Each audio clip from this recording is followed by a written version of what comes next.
Hey guys, this is Shade2000, and well, today is my 20th birthday! So for this year, I wanted to do something a little different. You may have noticed that I might like Bionicle just a little bit. Ever so slightly. Maybe teensy-wincy. Oh, you get the point. I don't even know I'm dragging out this joke.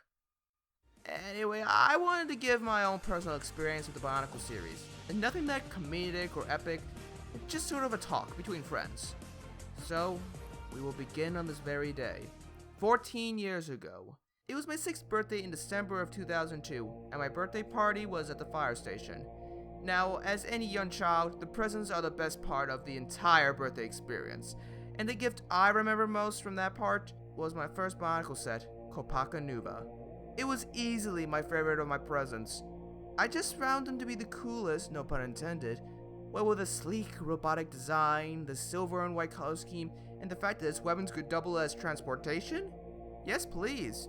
I remember seeing the other Toa Nuva in the instruction booklets, but I didn't consider getting the others at that point. It wasn't until 2003 when I got Gali Nuva. I don't quite remember how I got her, might have been from my grandmother, but after receiving Gali, I decided that I wanted to collect the rest. So, during the next several months, I saved my allowance, which at the time was only $2 a week, and purchased the Toa Nuva one by one.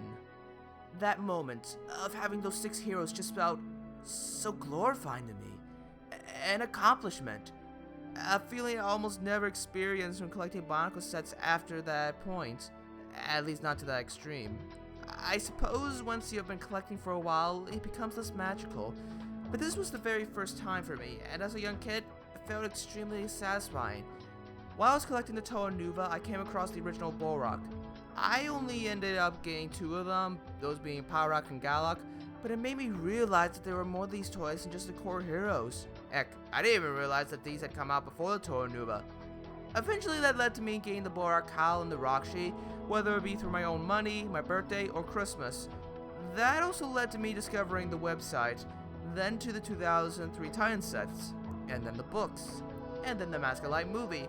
Sadly, I don't have as much experience with the comics. Still, I was definitely hooked at this point.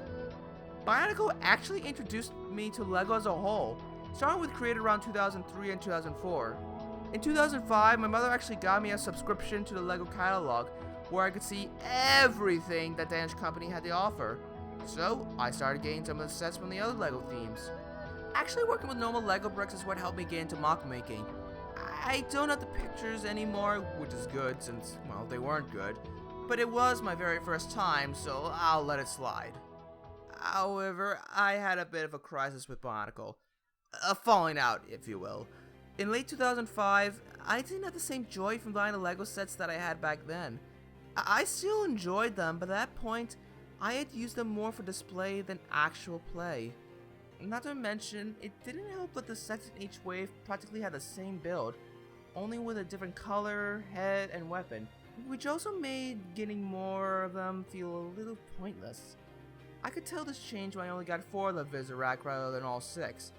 I still got all the Titan sets from that year, but I truly began to notice this change around 2006. I had gotten only 3 of the Paraka and 4 of the Toa Ignika. When 2007 came around, I'd only bought 1 of the Baraki, Kalma. I still had some interest in the series, but it was definitely waning. But things changed in 2007. I remember getting the summer 2007 LEGO catalog and seeing what LEGO had to offer, which was a lot. What caught my eye, though, was Bionicle. This was the first time I saw the Toa Mari, the new Titans, and the new vehicles. I liked what I saw, but it wasn't until I looked at the sets more and more when my heart began to spark again. I was interested again. Captivated. I'm not sure how exactly I got to that point, but all of a sudden, I wanted all the sets. The Mari, the Titans, the rest of the Baraki. I'm not kidding. Every night after Christmas for the next month or so, I play with the 2007 sets religiously, making my own stories for the 2007 storyline. And I hadn't read the newer books at that time, so, well, anything could happen in my mind. Honestly, with this comeback, that's one reason why 2007 is one of my favorite years, among other things. But coming back to Bionicle at that point was the perfect timing, as the following year was 2008, the final battle, at least in 2010. So yeah, I was excited. Around this time, I'd also started receiving the LEGO magazine, specifically the Brickmaster magazine. When it wasn't discontinued, that is. I actually entered my first mock contest with a Makuta building contest. My entry wasn't very good, and it was just a combo of Kopaka, Solek, Antraz, Radak, the 2008 sets I had at the time. But it was my official start to making my own Bionicle mocks. Shortly after that, I don't remember whether it was 2008 or 2009, I remember making lots of Dark Hunter mocks, as that group had one of the most diverse rosters available. If you read the Dark Hunters book, you'll take note of that as well. Unlike my entry for the Makuta contest, I had taken pieces from many different Bionicle sets, and I truly started making my own characters. Heck, some of them were even remade when I started BioTube, like Devastator and Trainer. Life as a Bionicle fan continued until, well, it ended. We can agree that 2010 was a disappointing end, and well, the fact that one of our childhood memories is now over was quite saddening. But Hero Factory is on the way. While I didn't hate the series, as there was quite a bit I enjoyed about it, it lacked the story and the characters the Bionicle had, which made it a little lesser in many people's eyes, even me. As time went on, I started selling a lot of my older sets. I started doing so around 2009, but when the newer sets came around, the older ones were less appealing as the new ones evolved. And since Bionicle was over, a lot more of the sets left my grasp. I still love the series, but there was only so much shelf space I had, especially since I was collecting other LEGO sets at the same time. But along came 2012. My best friend, whom you may know as MegaX1337, was doing a YouTube series, The Mario Friend Show. I wanted to help him out with an episode, which led on to several in an ongoing saga.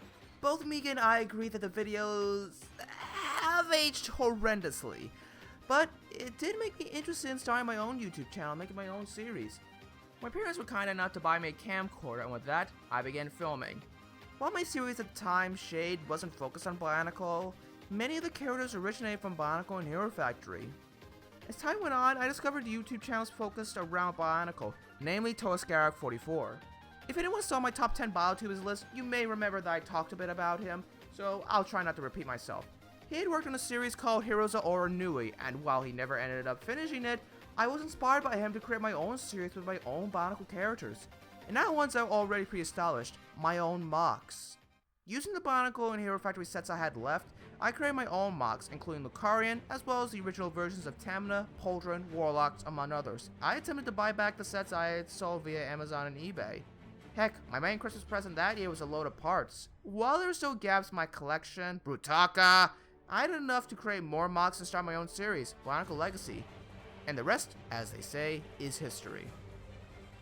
Well, not quite. Hero Factory ended in 2014, and then Bionicle came the following year.